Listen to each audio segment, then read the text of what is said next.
What if the deadliest enemy in World War II wasn't guns or tanks, but rain, rot, and relentless heat? What if the big problem wasn't how to kill, it was how to keep men alive, supplies dry, medicine usable, and morale from collapsing under a tropical sky? Now imagine the answer wasn't a bigger weapon at all, but a humble, curved sheet of steel, light, cheap, and absurdly simple, that could be packed flat, shipped across oceans, and snapped together in a day. It sounds small, it sounds almost trivial, but that steel would change how wars are fought, how cities grow, and how millions come home. December 7th, 1941. Pearl Harbor explodes, and overnight America is thrown into a war that isn't fought on one front, but across an ocean the size of a continent. Fleets rush, transports load, and 1 million men prepare to scatter across thousands of tiny islands, coral atolls, volcanic outcrops, and rain-choked jungles, places that don't look like battlefields on a map, but will shape the fight. It's the kind of war where supply lines stretch for weeks and shelter becomes as vital as ammunition. The obvious enemy is obvious. The real threat, as they'll soon learn, is quieter, wetter, and merciless: the tropical environment. Deploying across the Pacific, American soldiers quickly learned that the enemy wasn't always an opposing rifleman, it was the weather itself. Monsoon rains turned beaches into quagmires. Heat and humidity baked uniforms, clogged machinery, and made nights unbearable. Salt spray ate metal. Mosquitoes and mold moved in like invisible invaders, spreading disease faster than any sniper. Supply lines wasn't just a phrase, it was survival. And the climate chewed through ammo, medical stores, and morale with ruthless efficiency. Short of bullets, the war was being lost to damp and rot. What looked like a logistics problem would soon demand a revolutionary rethink of shelter. They shipped standard-issue canvas tents, made for the temperate fields of Europe, but the Pacific had other plans. Monsoons here aren't a drizzle. They're wind that rips and rain that never quits. The tents soaked, sagged, and tore. Seams split, poles snapped, and entire camps turned into mud-choked traps, exposing troops to the elements long before the enemy ever fired a shot. Canvas rips like paper, poles snap, tents cave in under sheets of rain and screaming wind, throwing men into a chaos of soaked gear and tangled canvas. What were supposed to be dry supply lines become quagmires. Ammo crates sinking, medical stores buried, food stewing in mud, while trucks get stuck and every route back to the beach turns into an inescapable pit. The weather is quietly winning, and the army is running out of shelter. It's worse than shredded canvas. The tents didn't just collapse, they let the war's lifelines drown. Ammunition crates come back waterlogged, powder caked and useless. Medical kits mold in their boxes, bandages and medicines ruined, instruments pitted with salt and rust. Food rots in barrels, tins swell and burst, whole shipments arriving as heavy, worthless bundles of mud. Radios and batteries corrode, maps smear into unreadable blobs. The very tools of war are being consumed by rain and rot, turning supply depots into death traps, and making survival depend as much on shelter as on firepower. No bullets. No bombs. But something far simpler was taking men out of the fight. Relentless damp. Canvas and gear stayed wet. Food rotted in storage. Bandages and boots mildewed, and puddles turned into breeding grounds for mosquitoes and bacteria. Soldiers woke feverish, crippled by skin infections, dysentery, and other illnesses that left them weak and delirious. Whole units were sidelined not by enemy fire, but by sickness. Field hospitals overflowed, stretcher bearers worked around the clock, and scarce supplies were diverted to treat the ill. The war's momentum began to wobble, not because of bullets, but because the climate was quietly winning. Morale plummets. Soldiers who came to fight now spend their days shivering in soggy canvas, coughing through fevers, and watching food and ammunition rot around them. Small units unravel as healthy men are drained. Rotations stall because replacements are sick or simply exhausted. Letters home stop being proud. Now they're pleading. Commanders watch trained divisions turn into a list of empty bunks, and operations that depended on tight timing begin slipping. If men can't be sheltered, fed, and kept healthy, the island-hopping strategy itself is in jeopardy. Suddenly, this isn't a frontline problem. It's a logistics crisis that could stall the entire Pacific campaign. It wasn't just a few soggy tents. The U.S. military suddenly faced a logistics crisis on an impossible scale. How do you shelter nearly 2 million men stretched across thousands of miles of hostile, undeveloped islands? No roads, no lumber, no carpenters. Supply ships were already jammed with guns and fuel. There was nowhere for bulky barracks. Every landing became a race against storms, disease, and time. Build something permanent, and termites or tide would finish it. Do nothing, and whole supply lines, medicine, and morale would drown in mud. The problem landed on Brigadier General Eugene Raybold's desk, and he needed a miracle. The problem lands on Brigadier General Eugene Raybold's desk like a wet, stamped envelope from hell. Maps dotted with tiny X's, reports of ruined supplies, photos of men sleeping under shredded canvas, and a tally that reads like a coming apocalypse.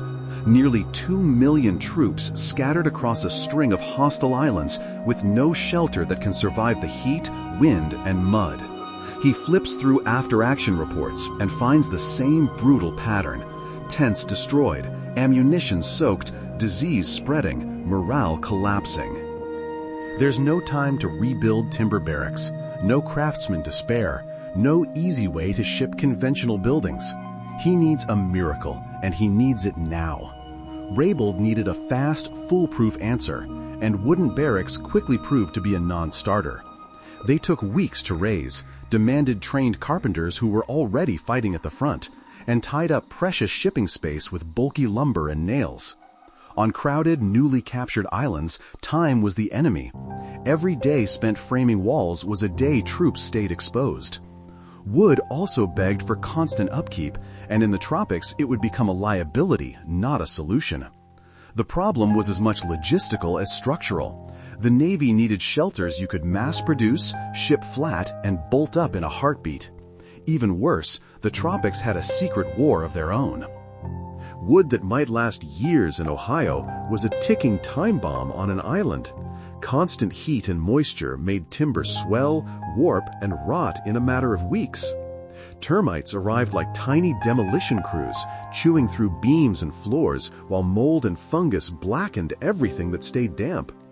What looked like a shelter became a soggy trap for supplies, a breeding ground for disease, and a structural hazard that could collapse without warning. In short, traditional wooden barracks weren't just slow to build, they were a liability that would undo the entire effort. Brigadier General Eugene Raybold didn't ask for ideas, he issued an ultimatum. Build something that can be churned out in American factories, flat-packed for transport, and snapped together in a single day by exhausted GIs with nothing more than basic tools. No fancy carpentry, no poured foundations. No delicate materials that rot or invite termites. It had to be light enough to ship across oceans, tough enough to shrug off tropical storms, and simple enough that a handful of men under fire or mud could raise shelter before nightfall. It was a logistics problem dressed as architecture, and the clock was already ticking. The British offered a partial answer, the Nissen hut. Picture a half-cylinder of corrugated steel, simple, rugged, and shockingly efficient. Its arched shell gave surprising strength, and it could be thrown together faster than lumber frames, which made it the obvious frontrunner on paper. For commanders desperate to shelter men and material, it felt like a gift. But partial is the word that matters. The Nissen was designed for muddy European fields, not remote Pacific atolls. It was heavy, needed a foundation, and trapped heat, promising much, but not yet the miracle Raybold had demanded. The British offer a partial answer, the Nissen hut, but there's a catch. It's built like a tank, heavy, sturdy, and married to a concrete foundation. You can't lug a cement mixer onto a freshly captured beach while bullets still whistle. You can't wait weeks for footings to cure. In the Pacific, weight is defeat. Too heavy to ship, too slow to install, and soon revealed as the wrong tool for this war. On paper, the Nissen hut looked brilliant, strong, familiar, proven. But in the tropics, it became a slow, suffocating oven. The semi-cylindrical shell trapped hot, humid air. Sweat pooled on gear. Condensation soaked maps and ammunition. And men who went inside to rest came out hotter, sicker, and more miserable than before. Ventilation that worked in a temperate field simply failed where monsoons and sun never quit, turning shelter into liability. Clever as it was, the Nissen was the wrong tool for this theater. The Navy could see the limits clearly, and the search for a different solution had to begin. The Navy gives up on patchwork fixes and orders a clean slate. March 1942, Quonset Point, Rhode Island, becomes a factory of ideas. Engineers arrive from shipyards, universities, and Midwest workshops with one mission: invent a shelter that can be made in bulk, packed tight, and slapped up by exhausted troops on a beach. There's urgency in the air. Barking officers and soldered-together prototypes, sketches scrawled on crate lids. It's equal parts desperation and opportunity, and among the recruits is a quiet designer of farm buildings who's about to suggest throwing away the frame entirely. Among the engineers at Quonset Point was Otto Brandenburger, not a flinty naval architect or a celebrated professor, but a practical Midwestern tinkerer who made his living designing prefabricated steel farm buildings. He didn't design grand halls, he designed barns that had to be cheap, shipped easily, bolted together by farmers with no crews, and, most importantly, survived tornadoes and long winters without fuss. Otto thought in rivets and rhythms of corrugated steel, in how a single bent sheet could do the work of an entire frame. To the Navy's blueprints, he brought something quieter but dangerous: hard-earned everyday ingenuity that ran on thrift and stubborn common sense, and a radical secret in his barn's structure. Brandenburger's barns had a secret weapon: no internal frame, no beams, no post and truss skeleton holding the roof up. The corrugated steel skin did the work, bent and shaped so each rib shared the load, so wind slid over and around the shell instead of finding a weak joint to rip apart. It was brutal, practical thinking, less about aesthetics, more about survival when the sky unzipped. For a farmer, it meant a building that could shrug off a tornado. For an engineer, it was a provocation, a challenge to everything architects assumed about structure. That radical simplicity would soon meet a much bigger problem.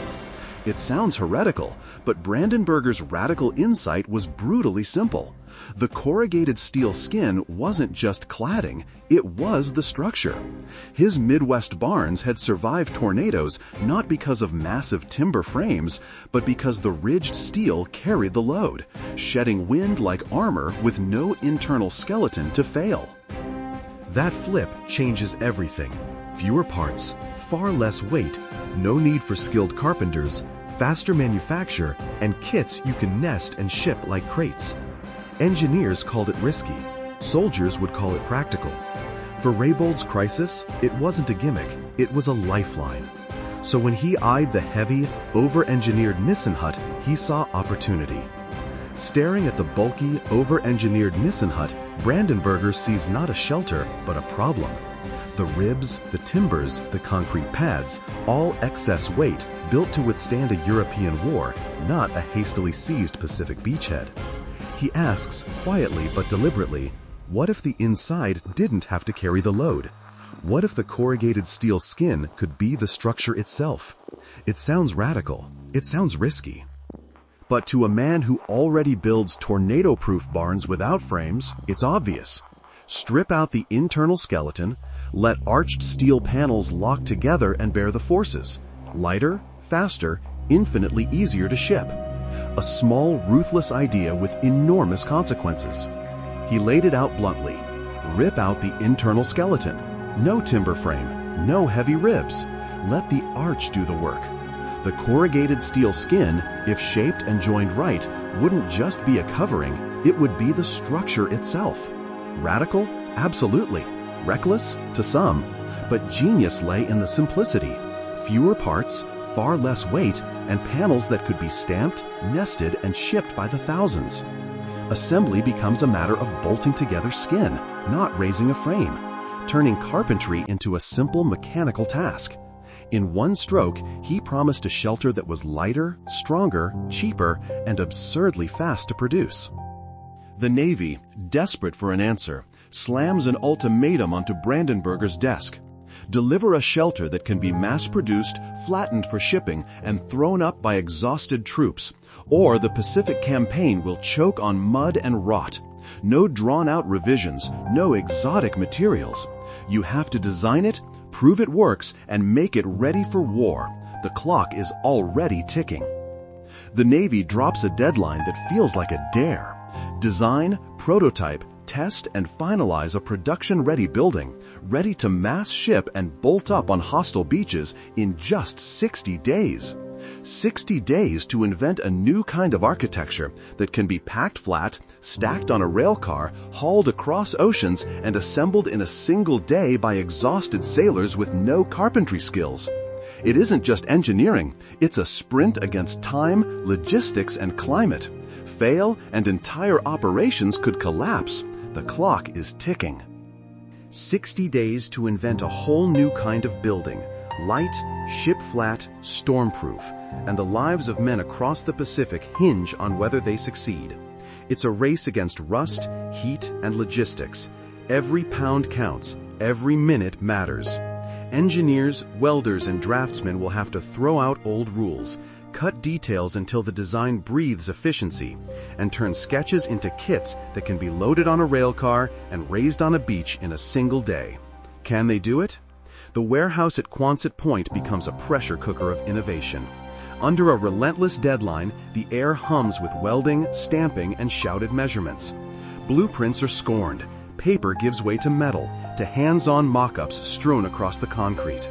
Engineers bend over clamps, cut panels, bolt and unbolt, test, fail fast, tweak, repeat. Time is the enemy. Invention is the only weapon. The team abandoned neat blueprints and started building on the factory floor, bending, bolting, and arguing over full-size panels beneath harsh shop lights. They mocked up parts with whatever was at hand, hammered out problems, and ran instant tests. Fit, strength, shipping. Decisions happened in minutes, not weeks. It was messy, loud, and fast, exactly what the Quonset challenge demanded.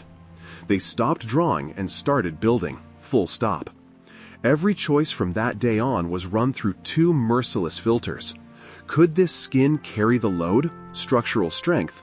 And could this kit ride a rail, stack in a ship, and unpack on a beach, shipping efficiency? No extra metal, no ornamental flares, no pieces that forced special handling. If it didn't earn its weight in strength or nest perfectly for transport, it was cut. The rule focused the team like a lens, turning 1,000 ideas into a single engineering obsession. How wide could the arch be and still meet those two brutal demands? They settle on one hard number, an 8-foot arch radius. Simple on paper, monumental in consequence. 8 feet gives a person room to stand and move without wasting steel. 8 feet is the widest curve that will still ride on a standard 40-foot rail car without awkward overhangs. Every inch shaved or added affects weight, shipment counts, and how the arch carries load. This decision wasn't sentimental.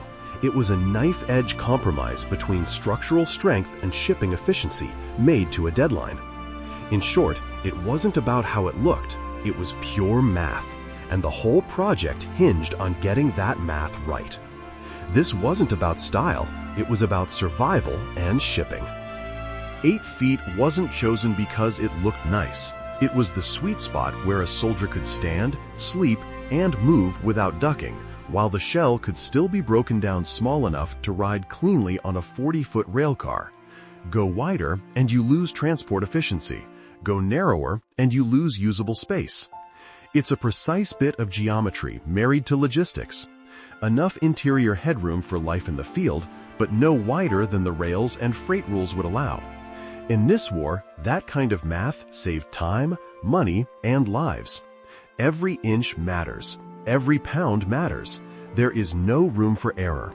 Not when the arch has to fit a 40-foot rail car, not when a single extra pound multiplies across thousands of huts, not when exhausted Marines might have to erect one between surf and shell fire. Engineers hand measure, remeasure, shave millimeters off panel edges, spec thinner gauges where strength allows, and thicker ribs where it doesn't. Drawings are stripped to essentials. Parts are nested, bolts counted, tolerances tightened until the design is as lean as a battlefield ration, efficient, unforgiving, and built to ship. After 40 grueling, non-stop days, the team finally stands back and stares at something that actually looks like a building. A crude, arched shell of corrugated steel bolted together and bearing its own weight. Exhaustion lines their faces, but there's a flicker of disbelief. It works. It's rough, improvised, born of deadline and necessity, but the prototype proves the idea. Now the question is practical. Can a handful of ordinary sailors put this thing up in the real world? Now for the human test. 6 sailors, barely trained and bone-weary, are marched onto the Quonset floor with nothing but a sketchy parts list and a pile of curved steel. No architects, no carpenters. Their job? Turn that kit into shelter before the clock runs out. It's raw, improvisational work, and the whole plan depends on them getting it right. They bolt the last panel into place, and 6 sailors stand back 14 hours from crate to shelter. It feels like a miracle. But the engineers don't celebrate. 14 hours is a lifetime in the chaos of an amphibious landing, when men need cover before dawn and under fire. It's a win on paper, but not fast enough for the Marines' brutal timetable. The Marines needed the shelter up in a single day, sometimes in the middle of an amphibious landing. Men wading ashore, waves and gunfire, sun slipping away, tide windows, and no time for carpenters. The hut had to be unloaded, bolted together by exhausted hands, and standing before darkness or the next barrage. There was no margin for extra hours, or for heavy, fiddly parts. They make a ruthless, almost surgical cut. The heavy wooden floor goes. It's not romantic, it's not about aesthetics. It's about time, weight, and the reality of bloody amphibious landings where men need cover before sundown.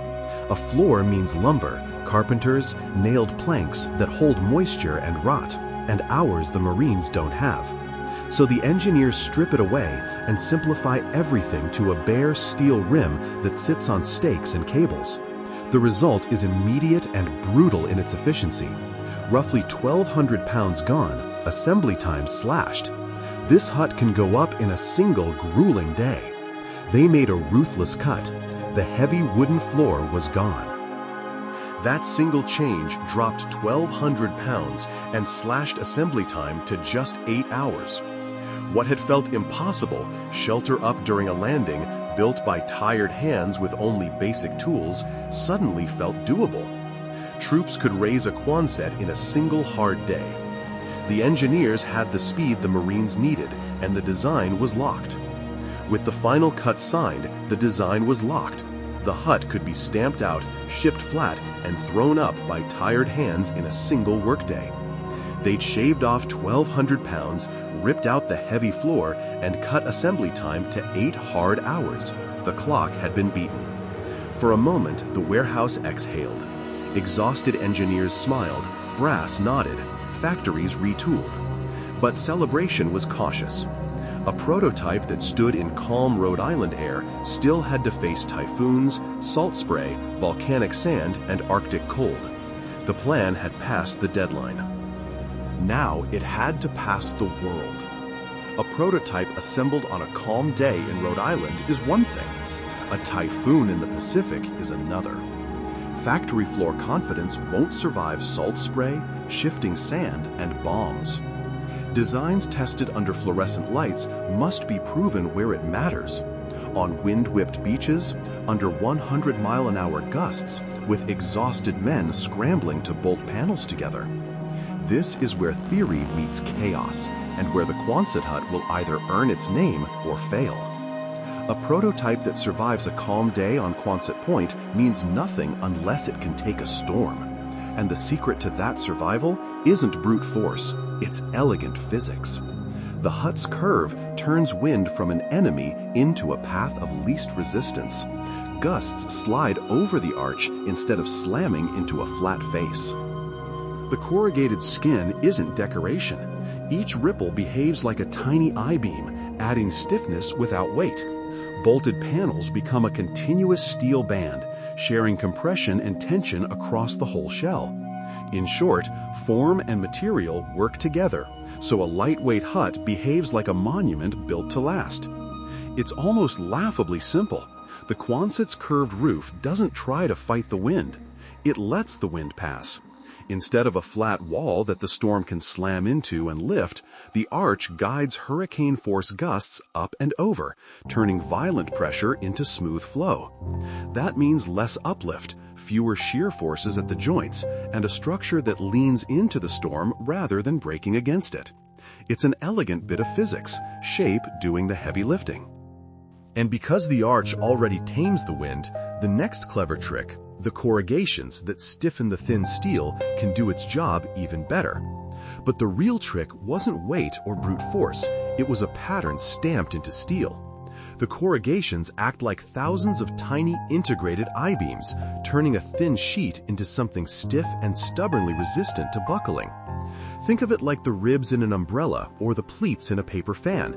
Each ridge takes a bite of the load, spreading stress instead of letting one spot fail.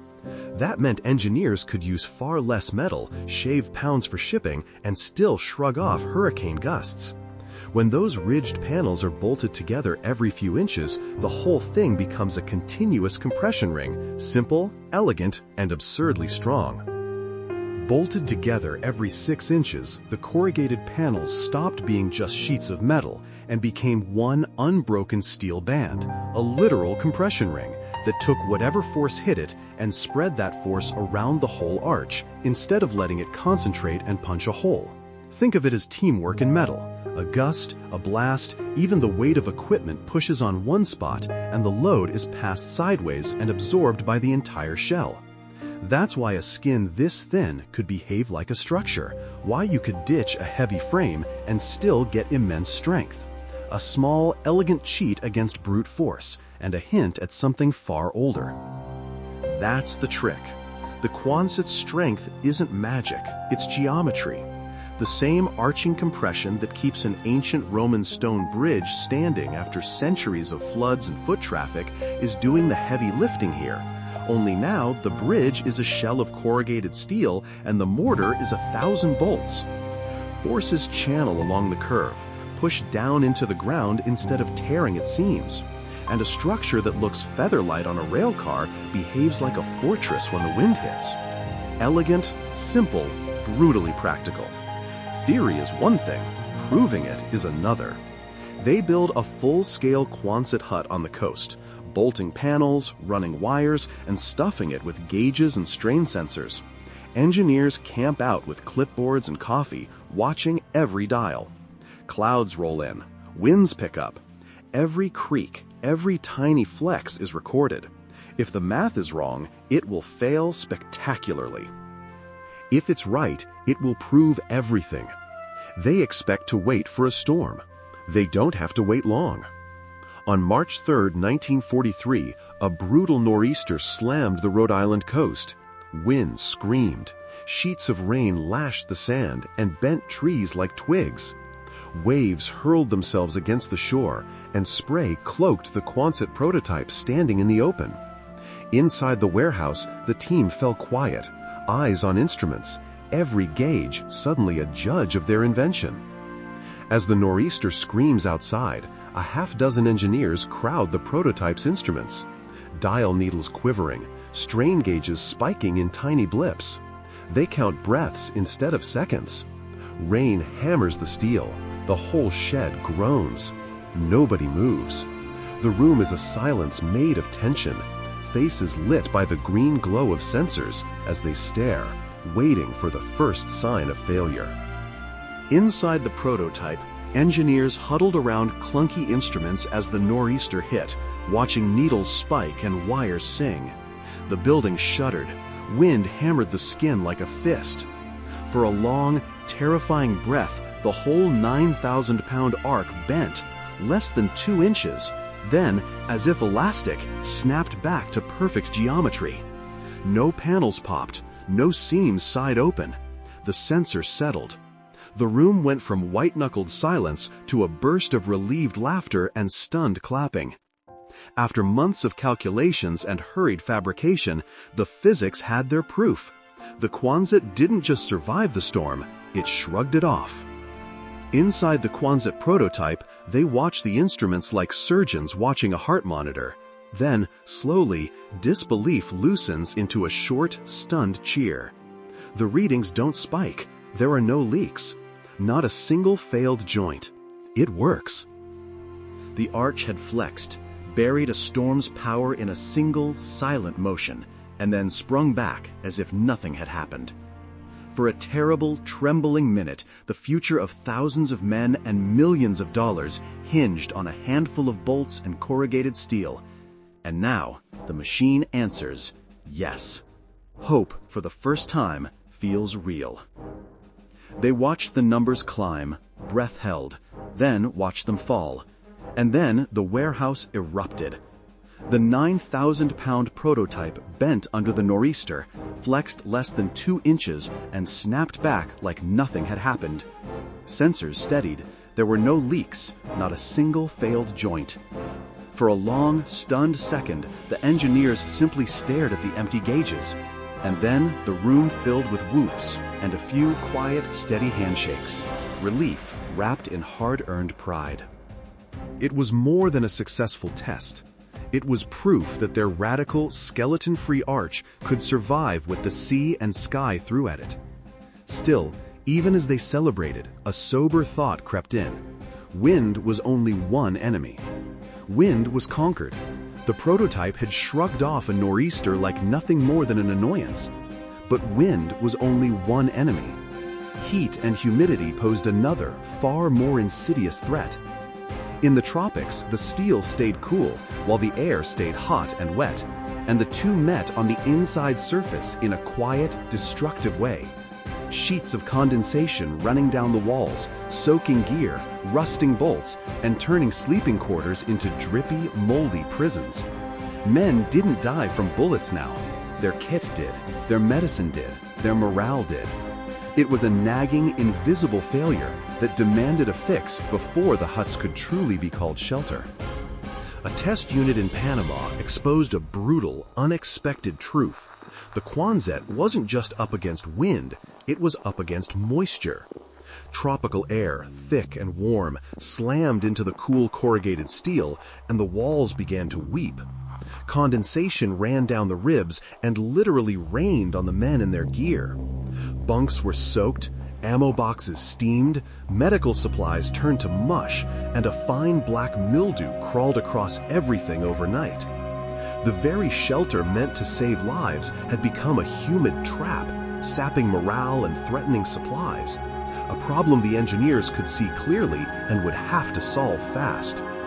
Back in Panama, the problem was embarrassingly simple. Hot, moist air inside the steel shell hit the cooler walls, and it literally rained indoors. The fix was simple but brilliant. Add ventilation louvers at each end and a ridge vent along the crown of the roof to create constant airflow. Suddenly, the Quonset breathed. Humid air was pulled out, fresh air drawn in, condensation vanished. Gear stayed dry, bunks stayed dry. The huts went from sweat boxes to livable shelters overnight. It was low-tech, elegant, and, as the guys on the ground would soon admit, absolutely life-saving. The fix wasn't flashy, just a few vents and louvers, but it bought something priceless: air. It cost an extra $47 per unit, a trivial sum next to the value it returned. Instead of a sweatbox that drenched men and ruined gear, the Quonset became livable. Condensation stopped turning uniforms and medical supplies into soggy ruins, and morale stopped leaking away with every damp night. Cheap, practical, and easy to install, that small upgrade multiplied across thousands of huts made a huge operational difference. Still, even with the air solved, another problem loomed: how to anchor all that steel on soft sand. The last big headache: how do you fasten a steel shell to loose sand and sucking mud? The Quonset's arch is bulletproof in a storm, but its base can't bite into a beach the way a foundation does. Stakes sink, cables pull free, and everything that's been shipped and sweat built could slide into the surf. You can't pour concrete on a newly seized atoll. You can't wait for carpenters or cranes. If anchoring fails, the whole logistics miracle collapses with the first typhoon. It's a small, brutal problem, and one that will force the team to borrow a trick from something much humbler: the tent. A rigid foundation would be impossible. You can't pour concrete on shifting sand in the middle of an amphibious assault. So the engineers did something surprisingly simple. They borrowed the oldest trick in camping and made it industrial, scaling up tent technology. Instead of a solid base, they planned anchors, heavy stakes and tension lines that let the building move with the ground rather than fight it. Flexible hold, fast install, battlefield ready. Teams drove heavy-duty steel stakes deep into mud and sand, then lashed them to the hut's base with taut tension cables, a field-ready scale-up of tent technology. Crews hammered and winched until the whole shell sat anchored but not rigid, able to ride the shifting earth instead of fighting it. It was crude, simple, and exactly the kind of practical fix the Marines needed. They didn't fight the island, they learned to move with it. By anchoring the Quonset hut with heavy stakes and tension cables, the whole shell could bow and breathe as the sand shifted beneath it, taking the ground's quirks instead of trying to lock them down. That give in the system is everything. When the earth slid or settled, the hut flexed a few inches and settled back, bolts holding, seams staying sealed. No brittle foundations to snap, no rigid frame to tear apart. For weary Seabees and Marines on hostile shores, it meant shelter that survived the island, not one that failed because of it. In June 1942, the War Production Board gives the green light for mass production. One signature turns a Navy experiment into a national program. Design drawings snap into assembly line blueprints. Steel orders flood in. Tooling schedules accelerate. Every inch of the Quonset's geometry is now a production target. Overnight, the question shifts from "can this work?" to "how fast can we make it?" Across the country, factories that once built office towers and farm equipment shift overnight. Bolts and sparks replacing blueprints and beams. George A. Fuller Construction and Strand Steel throw open their shops. Presses are retooled, rollers recalibrated, and crews learn new rhythms on the fly. Men and women work in fevered shifts, welding corrugated panels, nesting parts to save space, turning accustomed routines into a wartime sprint. It's a national conversion, civilian industry bent to military need, where the pulse of the assembly line will soon give the Quonset hut the speed and scale to change the battlefield. Once factories swapped rivets for wartime purpose, they borrowed automotive tricks: conveyor choreography, jigs, stamped panels, and trained crews working in synchronized shifts. Lines hummed day and night. Parts flowed like a mechanical heartbeat. The result? Staggering output, roughly 1,500 Quonset huts every week. Each kit boxed and labeled, ready to ride a rail car straight into the war. From the roaring assembly line to the final crate, every detail was obsessed over. Every kit is a model of logistical perfection. 96 corrugated steel panels, curved like slices of a tin moon, nest inside one another so tightly they save room the way a deck of cards does. shrinking what would be tons of awkward metal into a neat, stackable bundle. That packing meant fewer rail cars, faster ships, quicker offloads on muddy beaches. Men could shoulder a single crate instead of wrestling piles of loose parts. Hardware was boxed and instructions simplified into pictures, because speed and clarity on the ground were just as vital as strength in the field. Every kit was thought of down to the last bolt. Hardware came boxed and labeled, nothing loose to rust in transit or get lost in a rain-soaked staging area. The instructions weren't paragraphs, they were pictures, clear, step-by-step illustrations anyone could follow, whether they spoke English, Samoan, or the language of a tired Marine with sand in his boots. It was practical kindness: reduce confusion, speed assembly, cut mistakes. Paired with the nested panels that saved rail space, these small choices turned a pile of metal into a building you could ship across an ocean and raise before sunset. Everything about the kit was optimized for movement. 96 corrugated panels nested like a deck of cards, hardware boxed, and pictorial instructions so any crew could read them at a glance.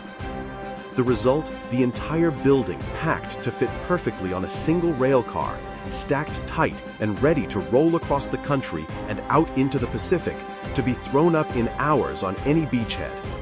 The true test finally comes on the front lines, on the island of Guadalcanal, not a factory floor, but a mud-slicked jungle ringed by coral and gunfire. Ships unload stacks of nested panels, while Marines move like ants through palm trees and ash. Heat presses down, rain turns everything to glue. Supplies are thin. The question that kept engineers awake back in Rhode Island now has a face. Can this arch of corrugated steel, designed for efficiency in storms, stand up to bullets, bombs, and the chaos of combat? If it fails here, the whole experiment dies. On Guadalcanal, Marine engineers race to bolt together the first combat Quonset huts with shells exploding and bullets kicking up the dust around them. Panels are handed like playing cards: snap, bolt, wrench, while hands, cut and grease-streaked, move with a practiced calm. They build fast because lives depend on it. Ammo, medical supplies, shelter. Every rivet feels like a small act of defiance. Still, the question hangs in the salt-thick air. Can a simple, curved kit of steel really survive the shock of real battle? 3 days will answer. 3 days later, with Marines still sticky from assembly, a 500-pound Japanese bomb slammed into the beach, only 40 yards away. The air went thunder, the ground heaved, men hit the sand, tools skittered. A choking wall of dust and smoke ripped through the palms, drowning voices and turning everything into a single, ringing instant of chaos. The blast wave rips across the camp, shredding canvas tents into ribbons and snapping trees like matchsticks. Debris screams through the air. Tarps and trunks become flying splinters. Men are thrown to the sand, gear overturned, and mud churns into a choking stew. Chaos reigns for a breath, until, amid the wreckage, a single steel shell groans but holds. The Quonset hut violently flexes, rattles, and seems to breathe as the shockwave tears past. Bolted panels groan like a living thing. Dust and spent leaves whip across the floor. Canvas tents around it are shredded, trees lie flattened, but the hut, built to bend, simply sheds the force and snaps back upright. Inside, men stumble, hearts pounding, and then realize they're alive. Every mechanic inside survives. The Quonset flexes, shudders, and then simply stands. The blast rips canvas tents to shreds and snaps trees like toothpicks. The hut takes the shock and gives no quarter. Men who expected splinters and ruin crawl out, stunned, laughing, incredulous that a thin shell of corrugated steel had kept them alive. Word spreads fast. A cheap, fast-built shelter just swallowed a 500-pound blast and left its crew unharmed. It becomes more than a roof. It's a new kind of survival tool. Still, the jungle will keep teaching them lessons: salt, mold, and hard knocks, demanding fixes. The victory feels immediate. The hut took the blast and kept everyone alive. But the jungle has its own rules.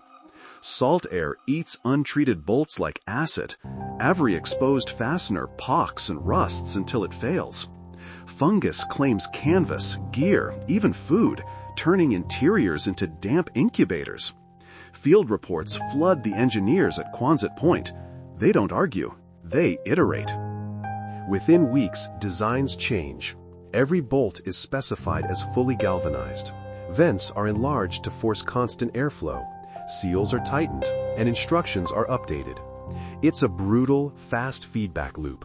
A patch here, a retrofit there, until the huts stop being liabilities and become reliable again, at least for now. Then came Iwo Jima. The volcanic sand, fine, shifting, treacherous, turned every engineering assumption inside out. The heavy steel stakes that once held Quonsets, dug in elsewhere, simply pulled free, sliding under tension as if driven into flour. Huts sat unsecured, exposed to wind and blast. Overnight, a trusted anchoring system was rendered useless, and the Seabees were forced to improvise. The volcanic sand had undone the plan. Stakes slipped, anchors pulled free, and the Navy's neat instructions were useless, so the Seabees improvised on the spot. No engineers, no waiting. They scavenged metal, jury-rigged connections, welded and lashed pieces together, testing every idea against the shifting beach. Under heat, noise, and the threat of attack, they turned scrap into makeshift anchors. Fast, ugly, and brutally effective, born of necessity. The Seabees grabbed whatever they could find: empty oil drums, scrap cable, buckets of sand, and turned them into anchors. Drums filled to the brim with sand, welded shut, lashed together, and cable clamped to the Quonset base. Heavy, low, redundant deadweights. They let the huts bite into unstable volcanic sand. The shelters moved with the ground instead of fighting it, and suddenly the Quonset stopped being fragile and started being stubborn. Weeks later, a typhoon with 110-mile-per-hour winds slammed into Iwo Jima. Rain fell in sheets. Trees snapped like twigs. Wooden barracks folded and disappeared into mud as if someone had swept them away. Canvas tents shredded into ribbons.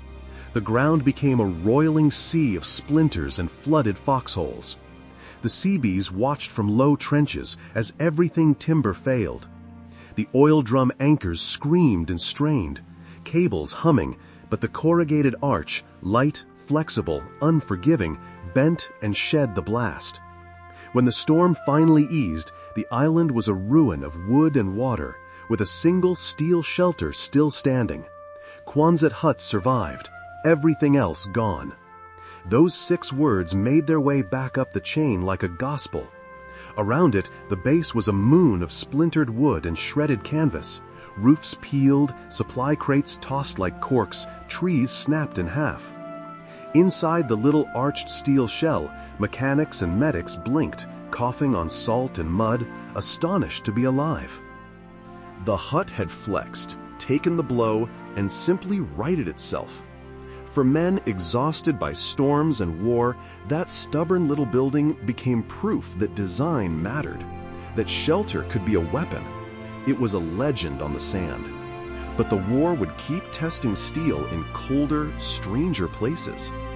Far from the typhoon-blasted islands, the war throws another curve, the Arctic, where cold isn't just uncomfortable, it's a material killer. At -40, steel stops behaving like steel. Panels that shrugged off blast and wind suddenly snap like brittle glass. Joints that held fast in the tropics develop hairline fractures. Shelters leak heat and hope at the same time. Men who survived bombardment find themselves huddled in metal shells that fracture around them, tools iced solid, fuel lines brittle. The problem is almost poetic. The very simplicity that saved lives in one theater becomes a catastrophic weakness in another, and it forces the designers back to the drawing board. The fix was not more nails or prayers, but metallurgy.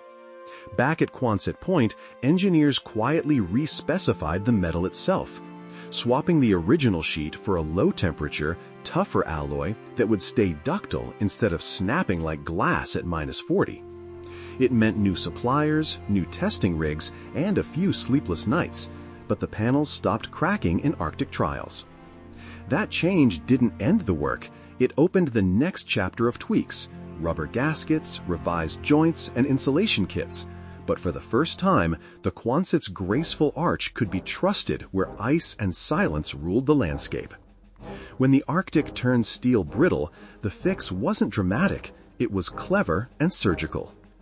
Alongside a tougher alloy, engineers squeezed rubber gaskets into every joint to keep a tight seal as metal contracted and expanded in -40 weather. Those flexible seals absorbed movement, stopped hairline cracks from opening, and kept icy drafts and condensation out. A small, almost humble tweak, but vital.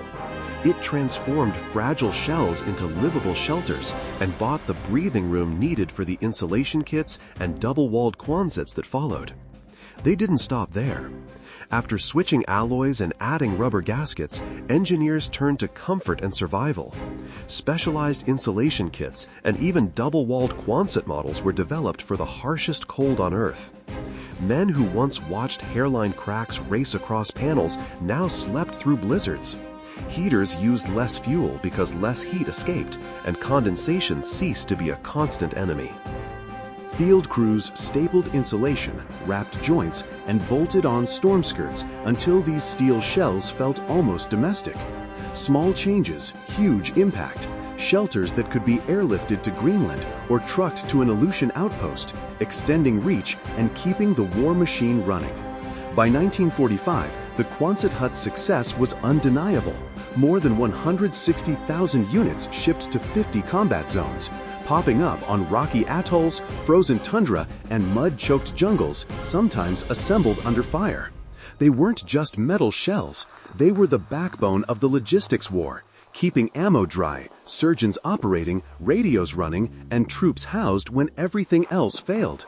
Millions slept under those corrugated arches, nearly 6 million people, proof that a simple, efficient idea could scale into strategic power.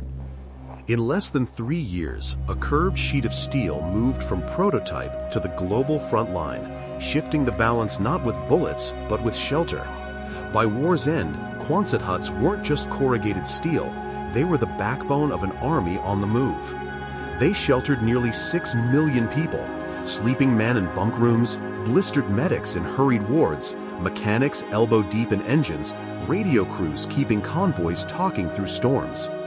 Lightweight, packable, and maddeningly simple to erect, they let whole bases spring up overnight, protecting supplies, equipment, and the people who ran the war machine. In island after island, where weather and logistics threatened to grind operations to a halt, these arches kept units alive and mobile, an unglamorous but decisive weapon of logistics that helped win the war. At the war's end, America faced a weird, urgent mismatch. Warehouses full of 170,000 steel Quonset huts stacked like giant coins, and millions of returning veterans with nowhere decent to live. Families poured off troop ships and trains into a nation short on houses, not hope. Construction lagged, rent soared, and temporary barracks and crowded apartments became the norm. The government held a metal answer to an otherwise humanitarian problem: surplus shelters built for battle that now sat unused, while young couples, kids, and wounded men needed roofs, kitchens, stability. The math was blunt and unavoidable: a surplus and a shortage crying out for a simple swap. The solution is obvious. With hundreds of thousands of surplus huts sitting idle, the government sells them for pennies on the dollar to returning veterans and their families. Suddenly, steel that once sheltered ammunition and medics becomes a ticket home. Men and women who had seen the worst now lay claim to something simple and solid, affordable, movable, ready-made. In towns and on former airfields, buyers snap them up, bolt on porches, cut new windows, and stitch personal lives into military shells. What started as surplus becomes suburbia, and ordinary neighborhoods begin to rise almost overnight.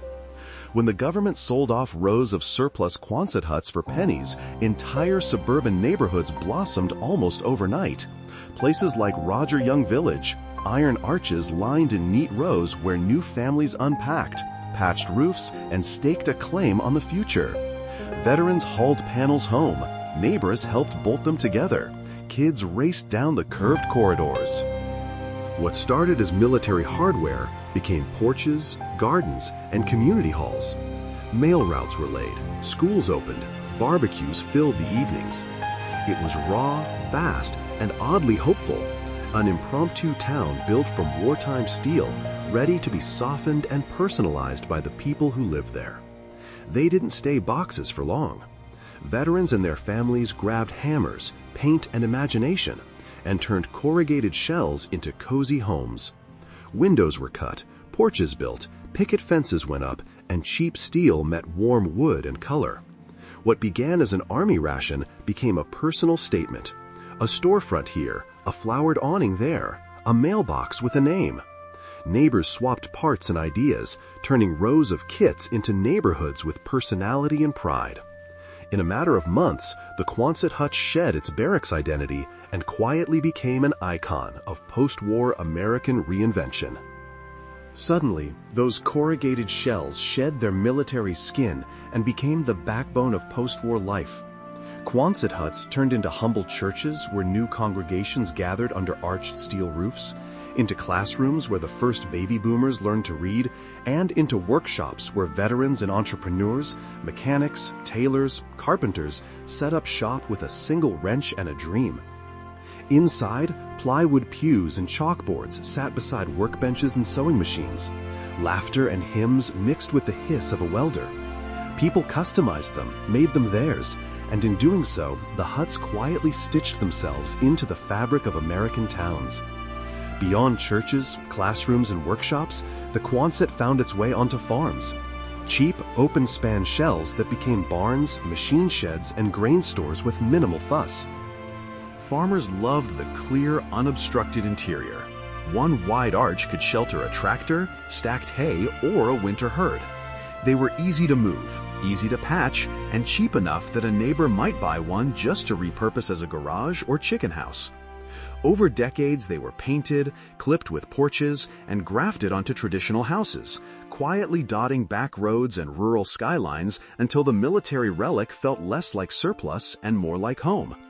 Its legacy of ingenuity endures.